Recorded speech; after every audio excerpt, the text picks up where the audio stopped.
Hi friends, this is Bharat Naidu and welcome back once again to another session of English grammar. This time it's tenses. So let's begin. Friends, first let us try to understand what exactly is the definition of tenses. Okay, what is a tense? Yes, it's a verb, of course, it's related to a verb, or the verb in a sentence actually denotes the tense. So we can say a verb that denotes the relationship between two important things, that is, the time and the action, is actually called a tense related verb. I repeat, a verb that denotes the relationship between time and action is actually called a tense related verb. Here, time is the duration of work and action is the work done. I repeat, time is actually the duration of work and action is the work done. So, in all, how many tenses do we have? Very good. It's 12. Three main tenses, and after that, there are subdivisions. It includes 3 into 4, that becomes a total of 12. So let's move on to the next slide, that is kinds of tenses. We have the past, the present, and the future. And these are further divided into 4. So 4 into 3 becomes 12. So what are these? Simple past, simple present, and simple future. Then you have the present progressive, which is also called as continuous, and of course the present and the future progressive tense. Then we have the past perfect, present perfect, and of course the future perfect. And last but not the least, we have the past perfect progressive, present perfect progressive, and of course the future perfect progressive. Now let's go to the next slide. Here I have given a small table which will make the very concept clear in your mindset pertaining to the tenses. Okay, the basics of tenses. We are actually going through the basics of tenses. Here you can see the past tense, the present tense, and the future, and you have the subtypes, that is the simple, that is the indefinite tense, also it is called as the progressive or the continuous, the perfect, and of course the perfect progressive. Here you can see when I talk about the past tense, okay, I give a sentence: I ate pizza. Now, I ate pizza is actually simple past because the verb over here is ate, and ate is actually the action has been done in the past. Okay, so simple past is I ate pizza. Okay, let's go to the second part, that is, if it is the progressive or the continuous tense, past progressive or continuous tense. Now, in this, it is I was eating pizza. So the main verb ate, which is in the past, simple past, becomes eating in the present because it is the continuous. Continuous means verb plus ing. Eat is a main verb, and ing, when you add, it becomes a continuous, so the progressive tense. And since it is a continuing activity of the past, it is I was. So was becomes your helping verb or the auxiliary verb. Moving on to the past perfect tense. Here there is a slight change. It becomes, as the work was already finished, it is called as I had eaten. It becomes I had eaten pizza. Okay, so had, when you add had, okay, that is your auxiliary or the helping verb. Eaten, as the activity has already finished in the past and it's over, it's perfectly over, that's why it is the perfect tense. I had eaten pizza. But when it comes to the perfect progressive, it becomes I had been eating pizza. Now just look down. You can see I have given you the formula for the past, the present, and the future. Now let's first analyze the first one, that is the simple past. In simple past, look at the first example: I ate pizza. S plus V plus O. S stands for subject, V stands for the verb, and O stands for the object. Okay, so I becomes the subject. Ate, which is underlined, is the principal verb which tells or denotes the tense of the sentence. And object, which is eaten, is the pizza. So always remember, in the simple past, it is the subject, the verb, and the object. This is the formula to remember the indefinite or the simple past tense. Let's move on to the progressive or continuous, at the past progressive tense. Over here, it is the subject I, was or were.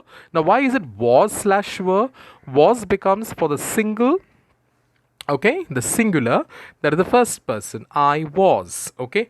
But when it goes to second person, you were, he was, she was, they were, plural, okay. So it is either was for singular, and for plural it is were, they were. Then along with that you use the verb plus ng.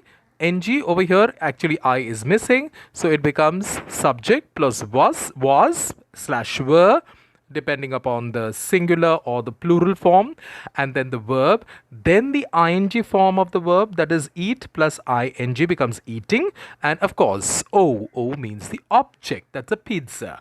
Coming to the perfect, past perfect tense. Okay, over here you have the subject. Okay, I is the subject. Had eaten. Okay, so had is the extra auxiliary that you attach to the main verb eaten plus the object, that's a pizza. Then you come to the past perfect progressive. Over here you see it's a subject. What's the subject? I become the subject. Had been eating. So had been plus the verb, that is eat, plus ing form of the verb eat, that is eating, plus the object, that's a pizza. I hope so far so good. So everything is clear about the past tense. Let's move on to the present. Now in here you can see it's simple present. I ate pizza in the past tense becomes I eat pizza. Okay, now if I take it in the vertical form instead of the horizontal, I think that'll be more easier for you to remember. When I say past, simple past, I ate the pizza. Present, I eat the pizza. And future, I will eat. Here you can either use will or you can use shall. So will or shall. So future, simple future, I will eat pizza, or the other word, that is I shall eat pizza. Moving on to the second, that is the past progressive, which I already dealt with, was eating. Now activity is over in the past. In present, what will happen? The activity is going on. And when it is going on, it's I am eating pizza. Okay, so the activity is going on, and that's the reason it is I am eating. When it goes to the future, that means it is going to happen in the distant future. So here I say I will be eating pizza. I hope you are getting what I'm trying to explain. Coming to the next, that is a perfect tense. Past perfect, I had eaten, activity over. When it comes to present, I have eaten. And when it comes to future, I will have eaten. So you are adding another auxiliary, will, to have eaten. So have eaten is in the present perfect form, and in the future form, that is the future perfect, it becomes I will have eaten the pizza. Coming to the past progressive, which I explained already. Coming to the present, I have been eating. As it is, the activity is going on. I started in the past and the activity or the action is still going on. I have been eating pizza since morning. Okay, let's go to the future. Future perfect progressive. I will have been eating pizza. Now coming down to the formulas. Present, when it comes to simple present, it's subject plus verb plus object. When it comes to the future, it is simple future. I'm talking about a subject plus will or shall plus verb plus object. Simultaneously, when it comes to the progressive tense, it's a subject plus am plus is plus are plus verb plus ing plus object. Now, why is it am slash is plus slash are? When I say am, I say I am eating. Okay, I am first person. When he is eating, she is eating, the second person. And plural, when we say, it's we are eating, they are eating. Okay, the third person also. Coming to the next, that's the perfect, present perfect. Subject plus have plus verb plus object, that comes to the present perfect tense. Simultaneously, when it comes to the perfect progressive, it is the subject plus have been plus verb plus ing form of the verb plus the object. This is the formula. Please remember this. This is very, very easy to remember, and this will definitely not make I feel rest assured that once you remember all these formulas, you will never have any problems in actually solving the tense related questions. Believe me. Coming to the future, simple future, it's subject plus will plus verb plus object. Then the progressive, future progressive, same form. Subject plus will be or shall be plus verb plus ing form of the verb, and of course the object. And the perfect form, that is the future perfect, you have the subject plus will or shall, that's your choice. Either you use will, do not use both of them together. Please note that it's not to use both of them together. There is an oblique, there's a slash. Okay, and then afterwards you have to use have plus verb plus object. Coming to the future perfect progressive, here you use the subject, then you use will have been together plus verb plus ing plus the object. I hope so far so good and you've understood everything about this tabular representation. At a snapshot, let's revise once again. I ate pizza, past, that is simple past. When it comes to present, I eat pizza. Future, that is simple future, I will eat pizza. Again, progressive, I was eating pizza, I am eating, present. Okay, and future, will be eating. Perfect, had eaten. Then it is present perfect, I have eaten. Future perfect, I will have eaten. Coming to past perfect progressive, so you take the perfect as well as the progressive, both of them together, and make the perfect progressive. So I had been eating, have been eating in present, and will have been eating in the future tense. Okay, let's move on. It's assignment time. So there's a small assignment. Let's check what you have really understood of the entire explanation that has been given in the earlier slides. Okay, come on. Complete the following statements or sentences using an appropriate tense form. First one, I dash for his reply since last week. So is it had been waiting, I have been waiting, am waiting, or was waiting? What will it be? Any idea? Any idea? Yes? Come on, come on, come on, think. Yes, yes, yes. Yes, the answer is I have been waiting. Okay, let's go to the second one. This time tomorrow, I dash with my grandchildren. This time tomorrow. So it is still to come. So when it is still to come, it's something which is related to the future. And hence the options out there are will play, will be playing, am playing. Of course, am playing is ruled out because it's present.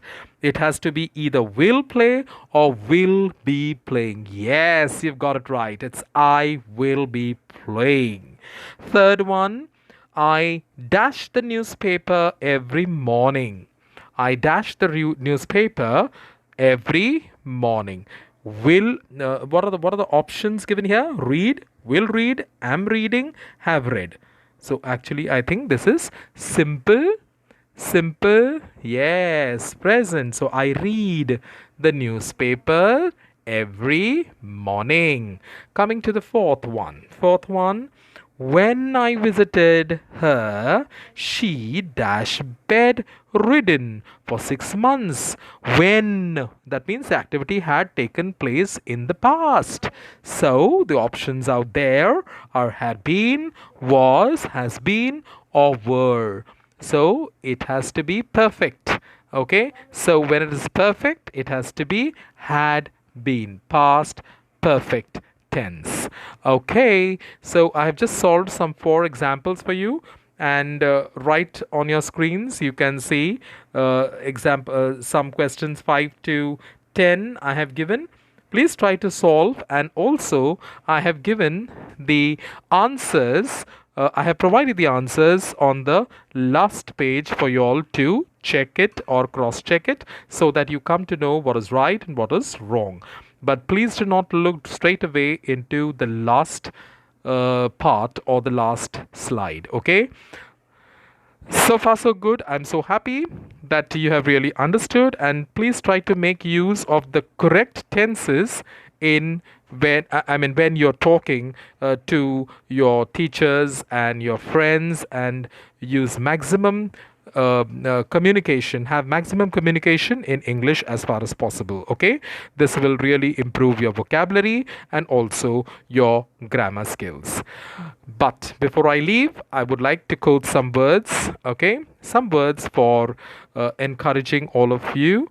Words are free to use. My dear children, remember, in this life, words are always free to use, but words may prove to be very costly. And when they will be very costly, if they are misused. So no one can touch words. Is it possible for us to touch the words? We can touch a person. Okay, we can touch things, we can touch anyone's mindset. So no one can touch words, but words can touch anyone's heart. So my dear children, what is the actual thing that you learn from this? That whenever you use your words, be very cautious and see to it that you always speak in a very polished way, in a very humble way, and try to build bonds, okay, of love and humanity. Okay, with this is Bharat Naidu signing off, and once again, a very big thank you for this for this video. Okay, thank you very much for being attentive to this video. Thank you so much once again, and bye bye.